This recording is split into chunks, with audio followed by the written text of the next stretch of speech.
ಮಾಜಿ ಸಿಎಂ ಸಿದ್ದರಾಮಯ್ಯ ಅವರಿಗೆ ಅವರ ರಾಜಕೀಯ ಶಿಷ್ಯ ಶಾಸಕ ಭಾರತಿ ಸುರೇಶ್ ದುಬಾರಿ ಮೌಲ್ಯದ ಐಷಾರಾಮಿ ಬೆನ್ಸ್ ಕಾರನ್ನ ಗಿಫ್ಟ್ ಕೊಟ್ಟಿದ್ದಾರೆ. ಸರ್ಕಾರ ಕಷ್ಟದಲ್ಲಿರುವಾಗ, ರೆಸಾರ್ಟ್ ರಾಜಕಾರಣ ನಡೀತಿರುವಾಗ ಈ ಬೆಳವಣಿಗೆ ನಡೆದಿರುವುದು ಟೀಕೆಗೆ ಕಾರಣವಾಗಿದೆ. ಸಿದ್ದರಾಮಯ್ಯ ಸಮಾಜವಾದಿಯಲ್ಲ, ಮಜಾವಾದಿ ಎಂದು ಬಿಜೆಪಿ ಟೀಕಿಸಿದೆ. ಬೆಂಗಳೂರಿನಲ್ಲಿ ಮಾತನಾಡಿದ ಬಿಜೆಪಿ ರಾಜ್ಯಾಧ್ಯಕ್ಷ ಯಡಿಯೂರಪ್ಪ, ಸಿದ್ದರಾಮಯ್ಯ ಅವರ ಹುಬ್ಲೋಟ್ ವಾಚ್, ದುಬಾರಿ ಕನ್ನಡಕ, ಈಗಿನ ದುಬಾರಿ ಕಾರುಗಳ ಬಗ್ಗೆ ನಾನು ಮಾತನಾಡಲ್ಲ, ಅದನ್ನೆಲ್ಲ ಮಾಧ್ಯಮಗಳಲ್ಲಿ ಈಗಾಗಲೇ ತೋರಿಸಲಾಗಿದೆ, ಜೊತೆಗೆ ಎಲ್ಲ ಗೊತ್ತಿದೆ ಎಂದು ಮಾರ್ಮಿಕವಾಗಿ ನುಡಿದಿದ್ದಾರೆ. ವಾಚ್ ಬಗ್ಗೆ, ಅವರ ಕಾರ್ ಬಗ್ಗೆ, ಅವರ ಕನ್ನಡಕದ ಬಗ್ಗೆ ಮಾತನಾಡಕ್ಕೆ ಇಷ್ಟಪಡೋದಿಲ್ಲ. ಗೊತ್ತಾಯ್ತಾ? ಅದಕ್ಕೆ ಮಾತನಾಡೋಕೆ ಬೇಕಾದಷ್ಟು ಜನ ಇದ್ದಾರೆ. ಎಲೆಕ್ಟ್ರಾನಿಕ್ ಮೀಡಿಯಾದಲ್ಲಿ ಬೇಕಾದಷ್ಟು ನೀವು ತೋರಿಸ್ತಾ ಇದ್ದೀರಾ. ಬೇರೆಯವರಿಗೆ ತತ್ವ, ನೀತಿ, ಸಿದ್ಧಾಂತಗಳನ್ನ ಹೇಳುವಂಥವ್ರು ಅವ್ರು ಹೇಗೆ ನಡ್ಕೊಂತಾರೆ ಅನ್ನುವಂಥದ್ದು ಮುಖ್ಯ. ಅದು ಜನ ಎಲ್ಲವನ್ನ ಗಮನಿಸ್ತಾರೆ.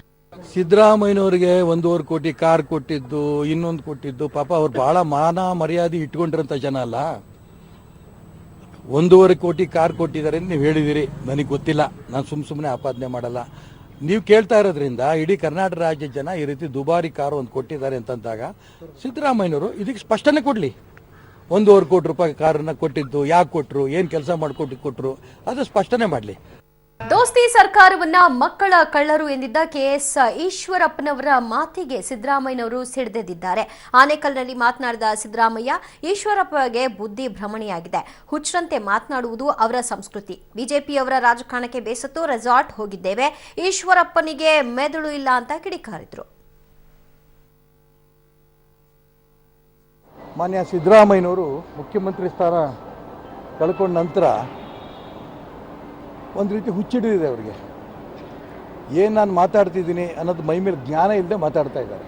ಒಬ್ಬ ಮಾಜಿ ಮುಖ್ಯಮಂತ್ರಿಗೆ ವಯಸ್ಸಾಗಿದೆ, ಆದರೂ ಬುದ್ಧಿ ಬರಲಿಲ್ಲ, ಇನ್ನಂಥ ಮಾತುಗಳನ್ನು ಯಡಿಯೂರಪ್ಪನವ್ರ ಬಗ್ಗೆ ಮಾತಾಡಿದ್ದು ನಿಜಕ್ಕೂ ನಮಗೆಲ್ಲ ತುಂಬ ನೋವಾಯಿತು, ಖಂಡನೀಯ ಆಯಿತು. ಇವತ್ತು ರಾಜ್ಯದ ಮುಖ್ಯಮಂತ್ರಿಗಳಾಗಿದ್ದಂಥ ಯಡಿಯೂರಪ್ಪನವ್ರ ಬಗ್ಗೆ ಅವರು ಸಿದ್ದರಾಮಯ್ಯನವ್ರು ಬಳಸಿದಂಥ ಪದ ವಯಸ್ಸಾಗಿದೆ, ಬುದ್ಧಿ ಬಂದಿಲ್ಲ ಅಂದರೆ ನಿಜಕ್ಕೂ ನಮ್ಮೆಲ್ಲರಿಗೂ ತುಂಬ ನೋವಾಗಿದೆ. ಏನು ಇವ್ರು ವಯಸ್ಸಾಗಿಲ್ವಾ? ಇನ್ನು ಯುವಕರ ಮದುವೆ ವಯಸ್ಸ ಇವ್ರಿಗೆ? ಇವ್ರ ಮಗ ಯತೀಂದ್ರ ಇವ್ರು ಹೆಣ್ಣು ಹುಡುಕ್ತಾ ಇದ್ದಾರಾ? ಏನು ಇವ್ರು ವಯಸ್ಸಾಗಿಲ್ವಾ? ಇನ್ನು ಯುವಕರ ಮದುವೆ ವಯಸ್ಸ ಇವ್ರಿಗೆ? ಇವ್ರ ಮಗ ಯತೀಂದ್ರ ಇವ್ರು ಹೆಣ್ಣು ಹುಡುಕ್ತಾ ಇದ್ದಾರಾ? ಹುಚ್ಚುಚ್ಚಾಗಿ ಮಾತಾಡ್ತಾ ಇರೋಂಥ ಮುಖ್ಯಮಂತ್ರಿಗಳಾಗಿದ್ದಂಥ ಸಿದ್ದರಾಮಯ್ಯನವರು ಈ ರಾಜ್ಯದ ಜನ ಕ್ಷಮೆ ಕೇಳಬೇಕು. ಬುದ್ಧಿ ಭ್ರಮಣೆ ಆಗಿರ್ಬೋದು ಅಂತ ಅನ್ಸುತ್ತೆ. ನಂಬರ್ 1. ನಂಬರ್ 2, ಸಂಸ್ಕೃತಿ ಇಲ್ಲ, ಕಲ್ಚರ್ ಇಲ್ಲ. ಅದಕ್ಕೆ ನಾನು ಯಾವಾಗಲೂ ಹೇಳ್ತಾ ಇದ್ದೀನಿ, ಬುದ್ಧಿ ತಲೆ ಒಳಗಡೆ ಮಿದುಳೇ ಇಲ್ಲ ಅಂತ. ತಮ್ಮ ಸೋದರನ ಸರ್ಕಾರಕ್ಕೆ ಗಂಡಾಂತರ ಎದುರಾಗಿರೋ ಹೊತ್ತಲ್ಲೇ ರೇವಣ್ಣ ಅವರು ಫಾರಿನ್ ಟ್ರಿಪ್ ಹೋಗಿದ್ದಾರೆ. ನಮ್ಮ ಲೋಕೋಪಯೋಗಿ ಸಚಿವ ಎಚ್ ಡಿ ರೇವಣ್ಣ ಹಾಸನ ಸುತ್ತಿ ಸಾಕಾಯ್ತಾ ಅನ್ನುವಂಥ ಪ್ರಶ್ನೆಗಳು, ಅದಕ್ಕೆ ರಾಜಕೀಯ ಜಂಜಾಟವೇ ಬೇಡ ಅಂತ ಫಾರಿನ್ಗೆ ಹೊರಟಿದ್ದಾರೆ. ಲೋಕೋಪಯೋಗಿ ಇಲಾಖೆ ಅಧಿಕಾರಿಗಳೊಂದಿಗೆ ಸಚಿವ ರೇವಣ್ಣ ಆಸ್ಟ್ರೇಲಿಯಾಗೆ 1 ವಾರದ ಪ್ರವಾಸ ಕೈಗೊಂಡಿದ್ದು, ಇದನ್ನ ನೋಡಿದ್ರೆ ಎಚ್ ಡಿ ರೇವಣ್ಣಗೆ ಸರ್ಕಾರ ಬೀಳಲ್ಲ ಅನ್ನೋ ಕಾನ್ಫಿಡೆನ್ಸ್. ಸರ್ಕಾರ ಬೀಳುತ್ತೆ ಅಂತ ಯಾರಾದ್ರೂ ರೇವಣ್ಣಗೆ ಬೀಳಲ್ಲ, ಉಳಿಯುತ್ತೆ ಅಂತ ಯಾರಾದ್ರೂ ರೇವಣ್ಣಗೆ ಜ್ಯೋತಿಷ್ಯ ನುಡಿದಿದ್ದಾರೋ ಅನ್ನೋ ಪ್ರಶ್ನೆ ಸಹಜವಾಗಿ ಮೂಡುತ್ತೆ.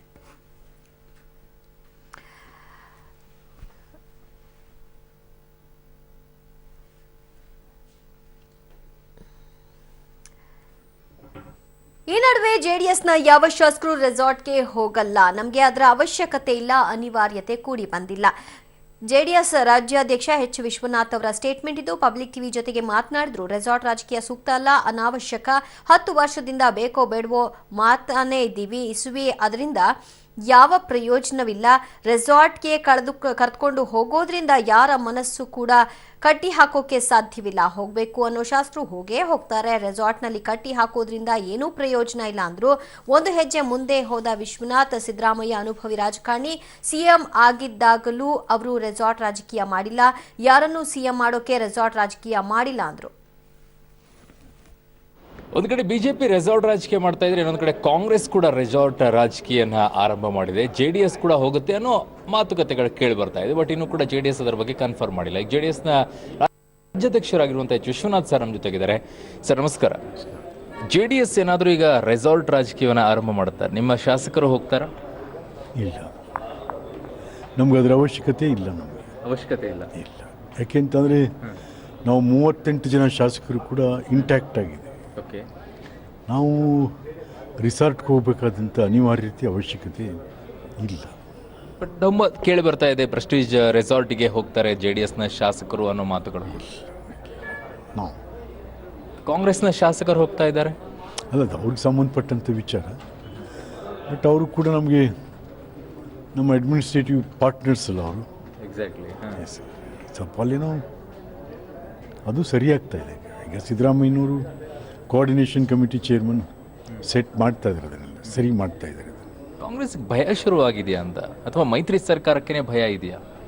ಇಲ್ಲ, ಮೈತ್ರಿ ಸರ್ಕಾರಕ್ಕೆ ಯಾವ ಭಯನೂ ಇಲ್ಲ. ಇದು ಕಾಂಗ್ರೆಸ್ಗೂ ಭಯ ಇಲ್ಲ ಇಲ್ಲಿ. ಮತ್ತು ರೆಸಾರ್ಟ್ಸ್ ರಾಜಕೀಯ ಬೇಕಿಲ್ಲ. ರಿಸಾರ್ಟ್ ರಾಜಕೀಯ ಅಂತಂದರೆ ಒಂದ್ಸರಿ ಕೂತು ಮಾತಾಡಬೇಕು ಅಂತಂತೇಳಿ ಈಗ ಏನಾದ್ರೂ ಕೂಡ ಅದೇನೇ ದೊಡ್ಡವರಿದ್ರು, ಏನೇ ಬಲ ಇದ್ರೂ ಕೂಡ ಎಲ್ಲೋ ಒಂದು ಕಡೆ ಅಂತೀವಲ್ಲ, ಹಂಗೆ ಅದಕ್ಕತ್ತೆ ಅಷ್ಟೇ. ವಿಶ್ವನಾಥ್ ಸರ್ಗೆ ತುಂಬ ಅನುಭವ ಇರುವಂಥವ್ರು ನೀವು. ನಿಮ್ಮ ವಿಚಾರದಲ್ಲಿ ಗಮನಿಸೋದಾದರೆ ಇಂಥ ರೆಸಾರ್ಟ್ ರಾಜಕೀಯ ಈ ರಾಜಕೀಯ ಸಂದರ್ಭದಲ್ಲಿ ಸೂಕ್ತನಾ? ಅಲ್ಲ, ಅನಾವಶ್ಯಕ ರೆಸಾರ್ಟ್. ಅದೇನಾಗ್ಬಿಟ್ಟು ಇತ್ತೀಚಿನ ವರ್ಷಗಳಲ್ಲಿ ಈ ಒಂದು ದಶಕದಿಂದ, ಒಂದು 10 ವರ್ಷದಿಂದ ದಕ್ಷಿಣ ಕನ್ನಡ ಜಿಲ್ಲಾ ಸಹಕಾರಿ ಬ್ಯಾಂಕಿನ ಅಧ್ಯಕ್ಷ MN ರಾಜೇಂದ್ರ ಕುಮಾರ್ ಸುದೀರ್ಘ 25 ವರ್ಷಗಳಿಂದ ಅಧ್ಯಕ್ಷರಾಗಿ ಮುಂದುವರೆದ ಹಿನ್ನೆಲೆಯಲ್ಲಿ ಮಂಗಳೂರಿನಲ್ಲಿ ರಜತ ಸಂಭ್ರಮ ಹೆಸರಿನಲ್ಲಿ ಅಭಿನಂದನಾ ಕಾರ್ಯಕ್ರಮ ಹಮ್ಮಿಕೊಳ್ಳಲಾಯಿತು. ರಾಜೇಂದ್ರ ಕುಮಾರ್ ಆಡಳಿತಾವಧಿಯಲ್ಲಿ ಬ್ಯಾಂಕ್ ಉತ್ತಮ ಲಾಭದ ಹಾದಿಯಲ್ಲಿ ಮುನ್ನುಗ್ಗಿದ್ದು, ನವೋದಯ ಸ್ವಸಹಾಯ ಗುಂಪುಗಳ ಸದಸ್ಯರನ್ನ ಒಟ್ಟುಗೂಡಿಸಿ ಅದ್ದೂರಿ ಸಮಾರಂಭ ನಡೆಸಲಾಯಿತು. ಮಂಗಳೂರಿನ ನೆಹರು ಮೈದಾನದಲ್ಲಿ ನಡೆದ ಕಾರ್ಯಕ್ರಮದಲ್ಲಿ 1 ಲಕ್ಷಕ್ಕೂ ಹೆಚ್ಚು ಸ್ವಸಹಾಯ ಗುಂಪುಗಳ ಮಹಿಳಾ ಸದಸ್ಯರು ಪಾಲ್ಗೊಂಡಿದ್ದರು. ಧರ್ಮಸ್ಥಳ ಧರ್ಮಾಧಿಕಾರಿ ಡಾಕ್ಟರ್ ವೀರೇಂದ್ರ ಹೆಗಡೆ ಅವರು ಸಮಾರಂಭದಲ್ಲಿ ಬ್ಯಾಂಕಿನ ಅಧ್ಯಕ್ಷ MN ರಾಜೇಂದ್ರ ಕುಮಾರ್ ಅವರನ್ನ ಬೃಹತ್ ಹೂಮಾಲೆ ತೊಡಿಸಿ ಸನ್ಮಾನಿಸಿದರು. 6,000 ಕೋಟಿ ವೆಚ್ಚ ಕರ್ನಾಟಕ ಮಾರ್ಕೆಟಿಂಗ್ ಫೆಡರೇಷನ್ ಮುಖಾಂತರ ಬೇರೆ ಬೇರೆ ಖಾಸಗಿಯವರ ಜೊತೆ ಸೇರಿಕೊಂಡು ಅವರು ಫರ್ಟಿಲೈಸರ್ ಫ್ಯಾಕ್ಟ್ ಅನ್ನು ಮಾಡ್ತಾರೆ ಅಂತ ಹೇಳುವಂತ ಒಂದು ಭರವಸೆಯ ಮಾತನ್ನು ರಾಜೇಂದ್ರ ಕುಮಾರ್ ಕೊಟ್ಟಿದ್ದಾರೆ. ನಾವು ಇದಕ್ಕೆ ನಮ್ಮ ಮುಂದಿನ ಹೆಜ್ಜೆಗಳನ್ನು ಇಡ್ತೇವೆ. ಸ್ವಲ್ಪ ಸಮಯ ತಗೊಳ್ತದೆ, ಒಮ್ಮೆಲೆ ಆಗ್ತದೆ ಅಂತಲ್ಲ. ಅದಕ್ಕೆ ಮೆಮೊರಾಂಡಮ್ ಆಫ್ ಅಂಡರ್ಸ್ಟ್ಯಾಂಡ್. ಇಷ್ಟೊತ್ತು ಸುದ್ದಿ ಕೊಟ್ಟಿದ್ದು ನಾನು ದಿವ್ಯ ಜ್ಯೋತಿ. ನೆನಪಿರಲಿ, ನ್ಯೂಸ್ ಅಂದ್ರೆ ಪಬ್ಲಿಕ್ ಟಿವಿ.